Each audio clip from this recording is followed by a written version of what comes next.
And you can see in that video that it wasn't just one officer, but the whole unit acting together. The official justification for that traffic stop that night was Tyre Nichols was recklessly driving. The chief of the Memphis Police Department has since said that the department has no proof that reckless driving actually took place. The unit those police officers were in was known as the Street Crimes Operation to Restore Peace in Our Neighborhoods Unit, but it was known primarily by its acronym, the Scorpion Unit. The 40-officer unit of the Memphis Police Department was launched in November of 2021 in response to the city's record homicide rates that year. It focused on patrolling what the department deemed to be hot spots of criminal activity. Today, the family of Tyre Nichols called on the Memphis Police Department to disband the unit immediately. The chief of the Memphis Police has ordered a review of that unit. But how much of an incident like this can be blamed on a single unit? And how different is that unit from how police act overall? Joining us now is Sinyangwe, founder of the Mapping Police Violence Database and the organization Police Scorecard, and Radley Balko, author of Rise of the Warrior Cop, the Militarization of America's Police Forces. Thank you both for being with us tonight. Samuel, I want to start with you first. When we talk about this quote-unquote elite unit, the Scorpion unit, do you think in many ways it actually, having a unit like that leads to more police violence rather than the opposite of what it is intended to do?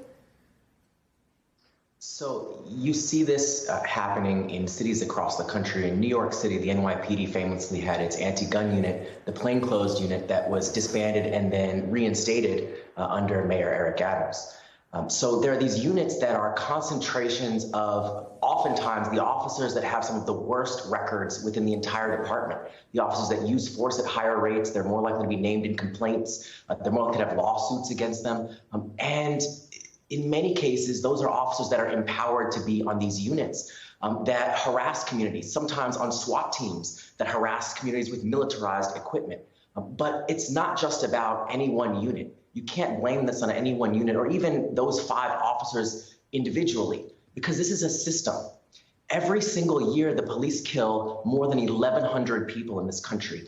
Last year was the largest number of people killed by police, according to our organization, which we track this looking at public records requests, articles from local media, police statements, and information from state databases across the country. We found nearly 1,200 people were killed by police last year, more than 3 people every single day. And that Memphis Police Department, when you look over the past decade, Memphis Police Department has had a rate of killings by the police slightly more than the national average. But there are police departments like Albuquerque, police departments like St. Louis that have rates of police violence more than double that of Memphis. So there are places across the country, hundreds, even thousands of police departments that have the same or even worse conduct than what we're seeing in Memphis. And so we can't just look at one case or 5 officers or one unit. We have to look at the system as a whole that continues year after year to kill more than 1,100 people in this country.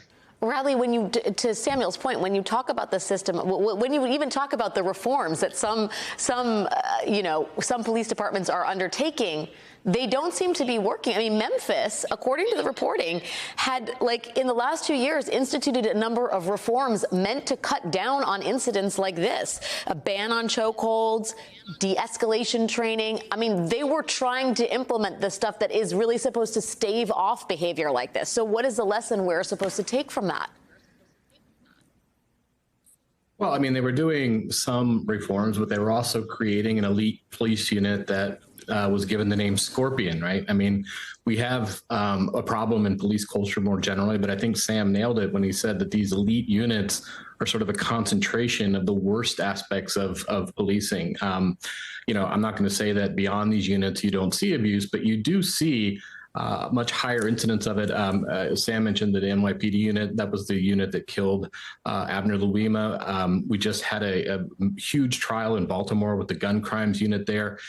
Surprisingly, when you create a team of police officers and you tell them that they're elite, You tell them that they are sort of the last kind of line of defense against crime and anarchy in the city. You let them have a name like Scorpion.